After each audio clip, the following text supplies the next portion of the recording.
Hello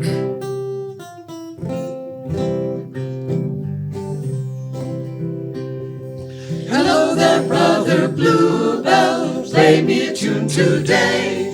The breezes on the meadow have made you look so gay. The meadowlarks are singing, joy's in the air. Come set your bells a-ringing, you've gladness to share. Hello there, sister Dewdrop, linger a little while. Your colors in the sunlight would make a monarch smile. What need have I for treasures, diamonds or gold? The fairest of all pleasures are here to behold. Hello there, dearest kinsmen, pebbles and laughing brooks, you timid little beetles that hide in private nooks. God made us of his gladness, come then and sing, to cure the world of sadness. So ring, bluebell, ring, to cure the world of sadness. So ring, bluebell, ring, to cure the world of sadness. So ring, bluebell, ring.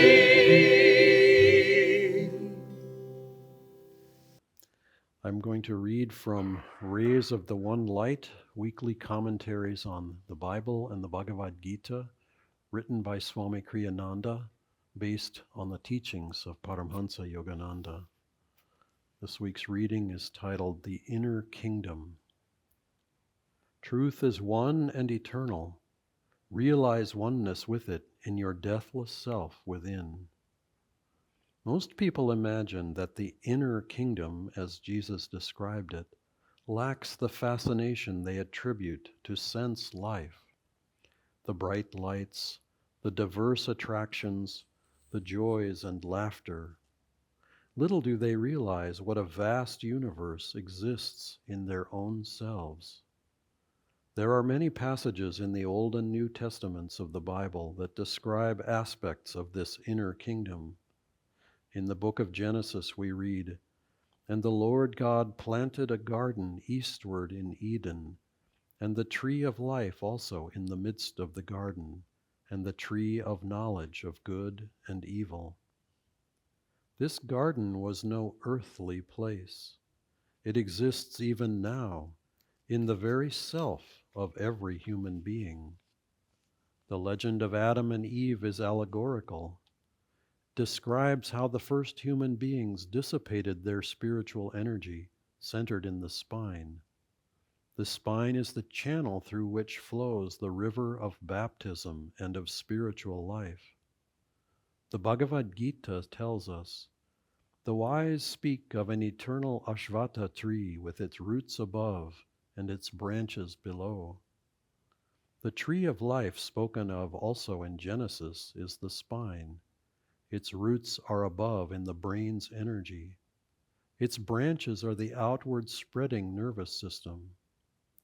When the sap, which is to say the energy, flows downward, the consciousness is drawn into delusion. On the other hand, when the energy is drawn upward in deep meditation, the consciousness is drawn towards its eternal source, God, and is at last united with him.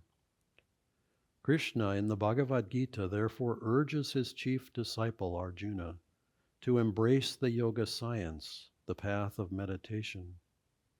The yogi, he says, is greater than the ascetic, greater even than the followers of the path of wisdom, jnana yoga, or of action, karma yoga. Be thou, O Arjuna, a yogi. For those who would find the divine truth, Krishna gives this description of the yogi. Steadfast, a lamp burns sheltered from the wind, steadfastly meditating, solitary, such is the likeness of the yogi's mind, shut from sense storms and burning bright to heaven. Thus through Holy Scripture, God has spoken to mankind. Om, Om, Om.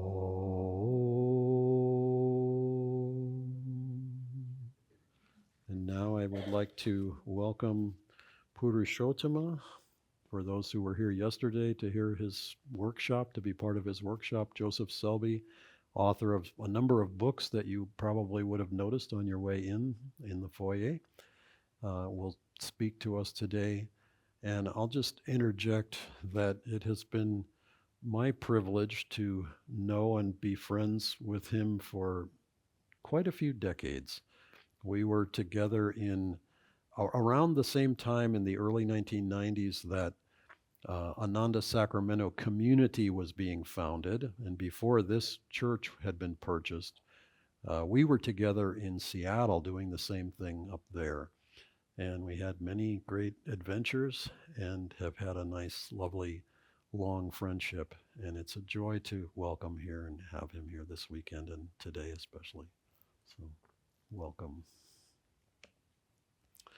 And I'm going to just try to tweak that a little bit. Let's see if I can get it to go straight. There we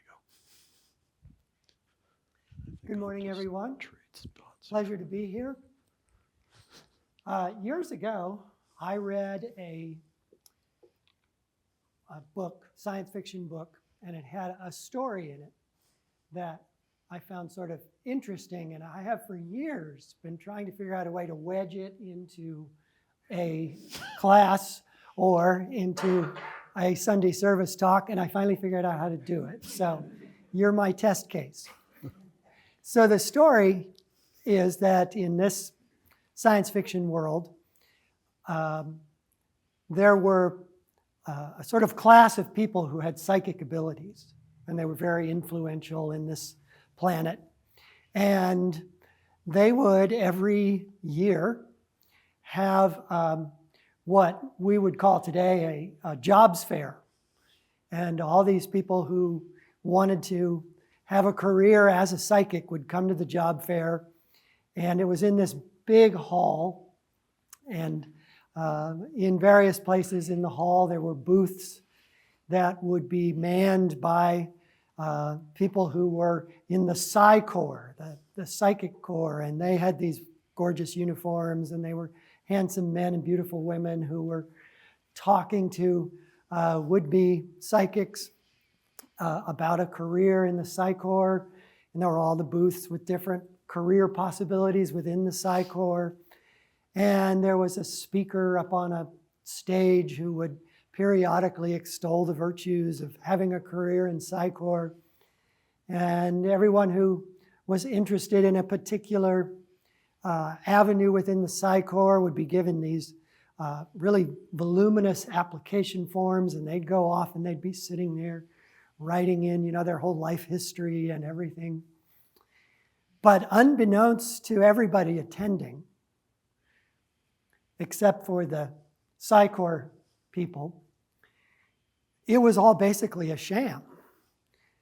The only thing that was really happening of any importance is that the psychic people were broadcasting a message mentally that was, if you can hear this, go through that door in the very back of the hall that has no name on it, and just go through it. And so anyone who was showing up to be recruited, who could actually hear it, was recruited. But nobody else knew it was going on.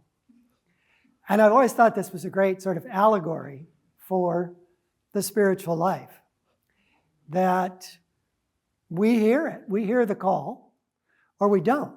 There are many people who, even if you talk to them and describe the benefits of the spiritual life, it's all, a concept. It's mental. And then there are those who get it, they hear it, and they go through that door. And that door, in reality, not in my allegory, is going into the inner kingdom. And that is really what is the foundation of the spiritual path, is learning to go through that door regularly and get to know that inner kingdom that you discover.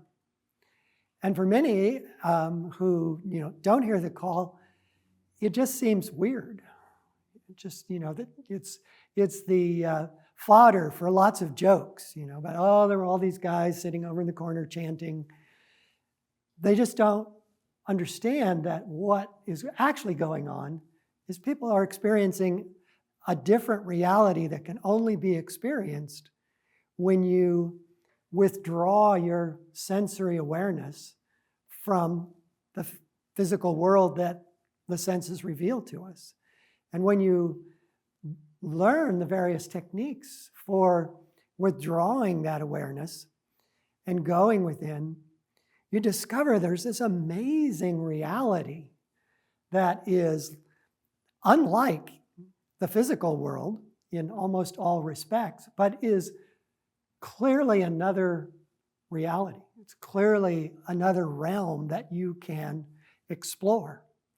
And that all the techniques of meditation, all the techniques of yoga and other spiritual sciences are largely about how to explore that inner kingdom. Because as you explore that inner kingdom, you begin to realize that you are so much more than a body. Now, the hard part of doing that is you have to learn to sit still so that you don't keep being reminded that, yes, you have a body.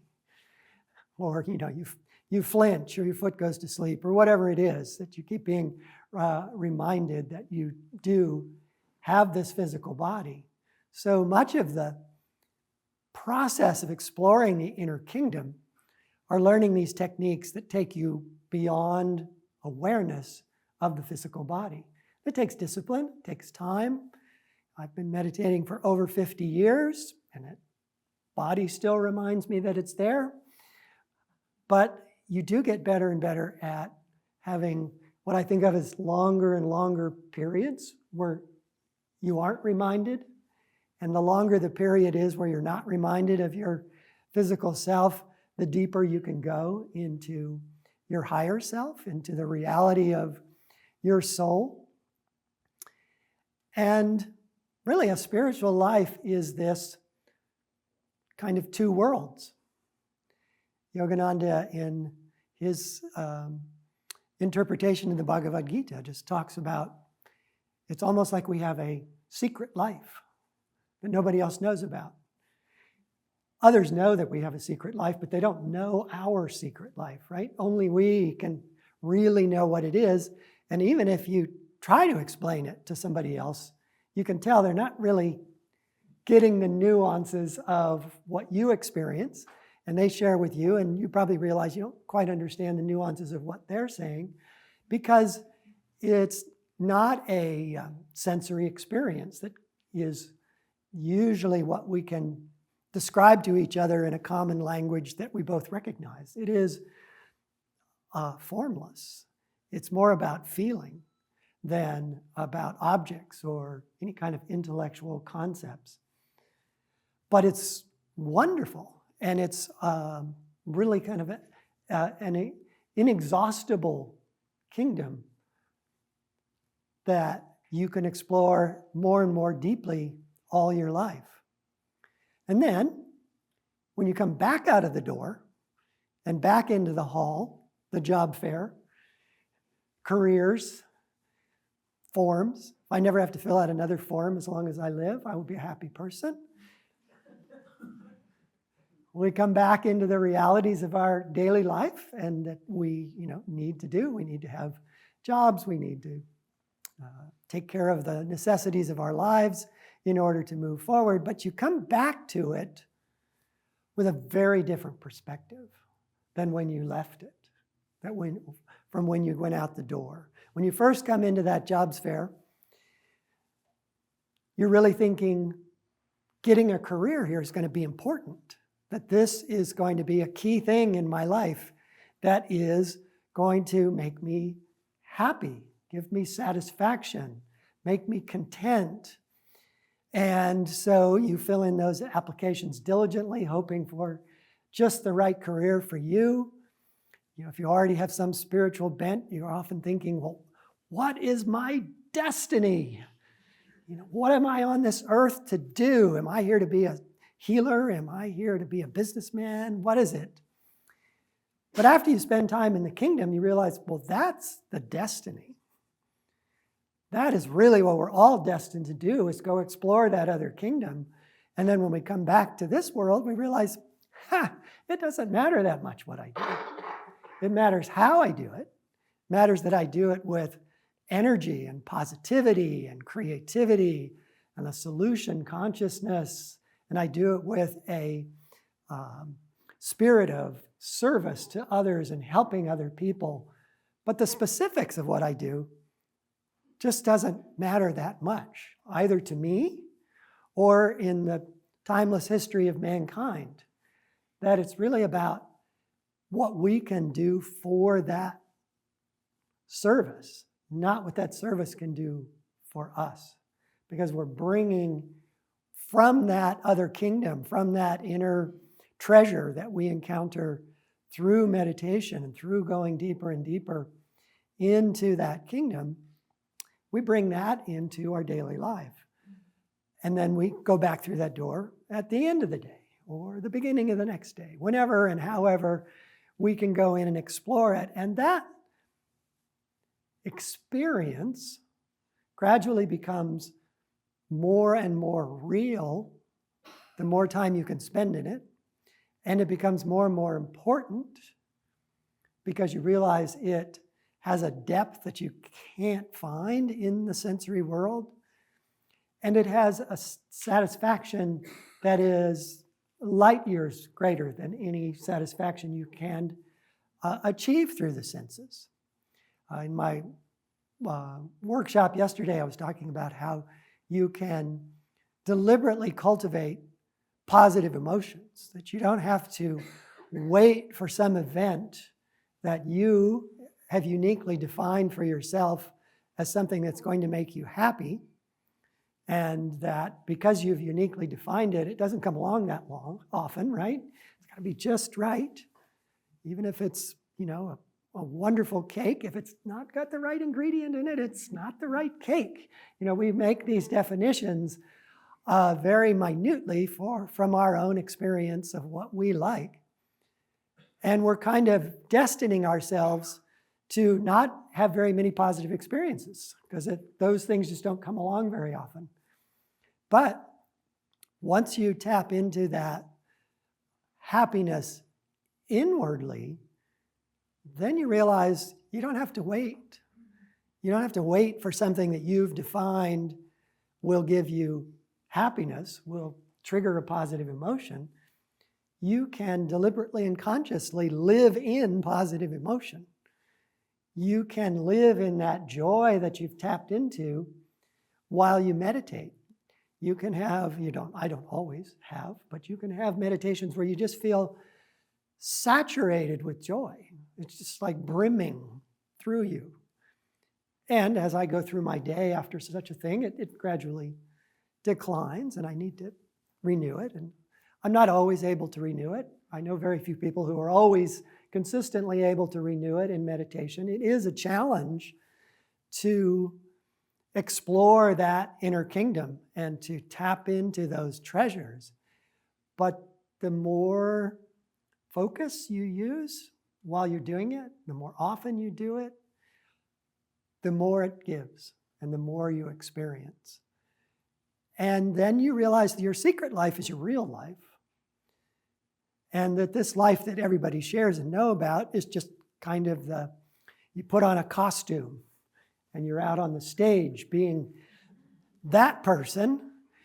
And then when you sit down and meditate, you take the costume off and you are this other, more real, more lasting, more expanded person. So you have this dual life that you can lead, which I highly recommend. And over time, you'll begin to quickly recognize in the eyes of people that they have a secret life too. And you'll recognize a lot of people who don't have a secret life. There's a light, there's more in there, there's more going on in there than just the surface of people who have discovered that kingdom. And the other wonderful thing about the kingdom is there's no, what am I trying to say? There's no conditions like in our outer life. You know, we can be born with certain advantages, or we can be born without certain advantages. We can be born tall and athletic, or we can be born not able to catch a baseball. I mean, what we get when we're born imposes a certain limits on what we easily can do. We can do anything if we put our minds to it, even in the outer world. Yogananda was a very, as he liked to describe it, stout person. So we would say a bit chunky. And he wasn't that tall. But he could race people who were long-limbed young men and beat them because he could pour life force into his body and tremendous will into his body, and he could make it do anything. So your physical body and your circumstances aren't ultimate limits, but they tend to be hurdles. But in the inner life, you have all the advantages and none of the disadvantages. You are a child of God. You are an infinite soul, and you're able to discover that with the same likelihood of anyone else, whether they were born in a family of yogis or were brilliant in some outward respects. You are in every way in your soul the equal of all beings. And so there are no limits when you're exploring that kingdom. The only limit is ourselves. The only limit is how much time and effort we're willing to put into it. But if we put the time and effort into it, we can have the unending, blissful joy of a spiritual master. It's up to us. There are no limits there. And then we bring that back into our life, and we infuse our service with that joy and with that energy. The two do work together. But it all starts with go through that door.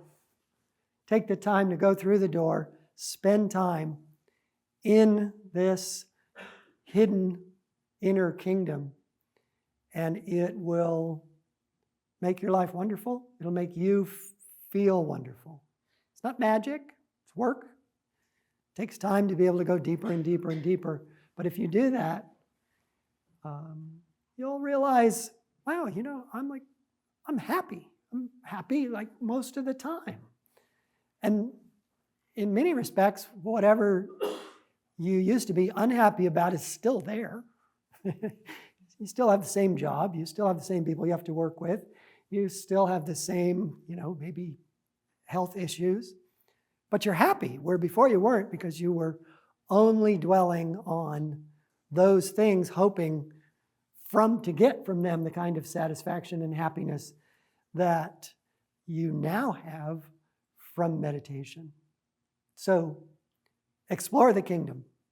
Go into the kingdom. It's got treasures beyond belief that you have every ability to access yourself.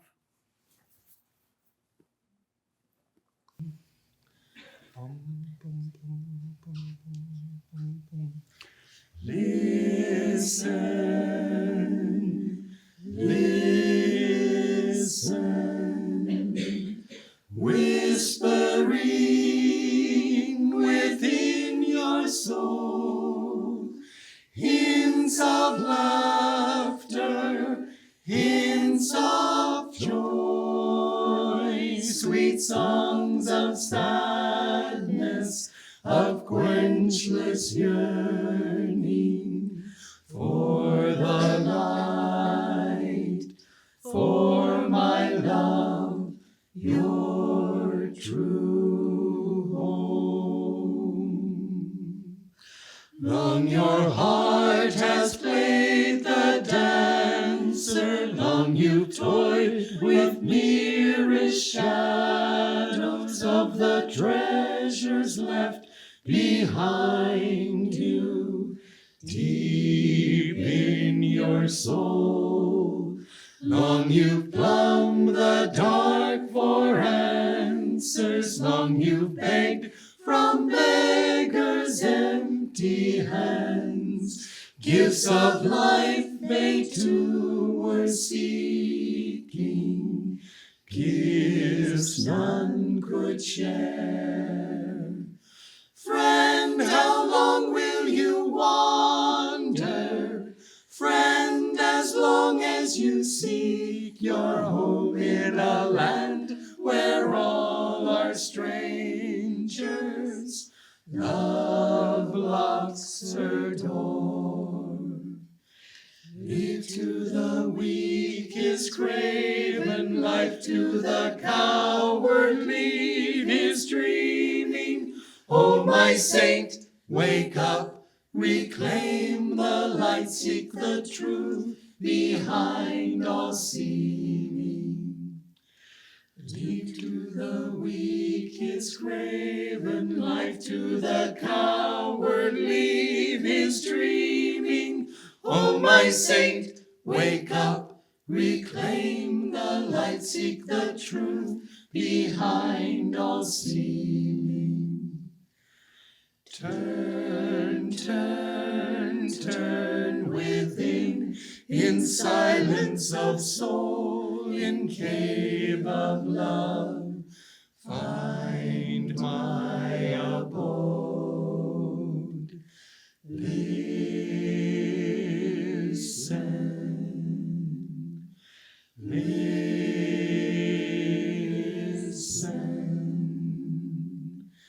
whispering within your soul, hints of laughter, hints of joy, sweet songs of sadness, of quenchless yearning for the light, for my love, your truth.